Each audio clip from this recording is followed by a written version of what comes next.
Pag-usapan natin ang video na ito dahil sa comments ng netizen na noong pagbanggit daw ni Angeline Quinto sa pangalan ni Riza, nandiri daw ang reaction ng mukha ni Bimbi. Sabi pa parang nandiri raw, grabe naman yung comment na yan. Kaya napacheck uli ako sa video na ito. Kung titingnan mo kahit ulit-ulitin o kahit hindi mo ulitin ang video, wala naman sa nabanggit ng basher na pangit na makita sa reaction ni Bimbi. Mukha nga kinilig, di ba? Isang linggo pa lang naman yata na hindi nakikita si Bimbi sa segment ng Eat Bulaga, pero ang dami na agad ng mga negatibong komento. Kesyo ayaw na raw ni Bimbi sa Eat Bulaga. Scripted lang daw ang lahat ng ipinakita niyang interaction kay Riza at ginamit lang daw niya si Riza. Pero may isang fan naman na nagsabi, sana wag nating ipagsawalang bahala ang mga pakilig na ipinakita ni Bimbi sa atin, lalo na yung mga sandaling nakita natin ang pagiging natural at pagiging totoo niya. Bihira raw ang isang tao na maging ganun ka-open sa national television at ipakita ang tunay niyang reaction o emosyon.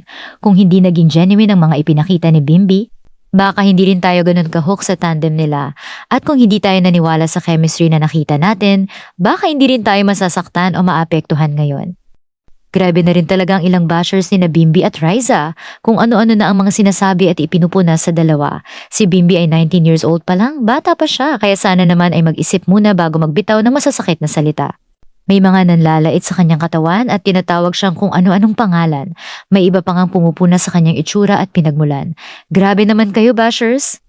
Makikita ninyong tumatakbo, tumatalon o nag-e-enjoy lang ang isang bagets kung ano-ano agad ang masasamang komento. Hindi ba pwedeng hayaan na lang siyang maging masaya? At dahil hindi kayo napagbigyan sa mga sweet o kilig moments na gusto ninyong makita mula kina Bimbi at Riza, kailangan ba agad silang laitin? Hindi naman sa lahat ng pagkakataon ay kailangan nilang magpakita ng sweetness para lamang mapasaya ang viewers. Sabi nga ng ilang fans, kung namimiss ninyo ang kanilang mga sweet at pakilig moments, balikan na lang ninyo ang mga dati nilang videos para kiligin ulit. Huwag nating pilitin na lagi silang maging sweet sa harap ng camera dahil baka mga ka-viewers kapag palagi nilang ginawa iyon, lalanggamin na talaga sila. Kaloka kayo! At kung gusto naman ninyong kiligin, may isang bagay na napansin ng fans. Kung titingnan ninyo ang mga latest social media posts ni Riza May, ngayong nagbakasyon sila sa Hong Kong, napansin ng ilan na suot pa rin niya ang necklace na ibinigay sa kanya ni Bimbi. Kaya imbes na puro bash at negative assumptions, baka pwede nating balikan na lang ang mga magagandang moments na nagpasaya sa fans. Tutal, sila rin naman ang dahilan kung bakit marami ang nahook sa kanilang tandem. At may naibahagi rin sa social media na nagpapakita na consistent pa rin si Bimbi sa kanyang personal boundaries. Mapapansin na hindi talaga siya basta humahawak o dumidikit sa mga babaeng nagpapakuha ng litrato sa kanya, lalo na sa ganitong sitwasyon.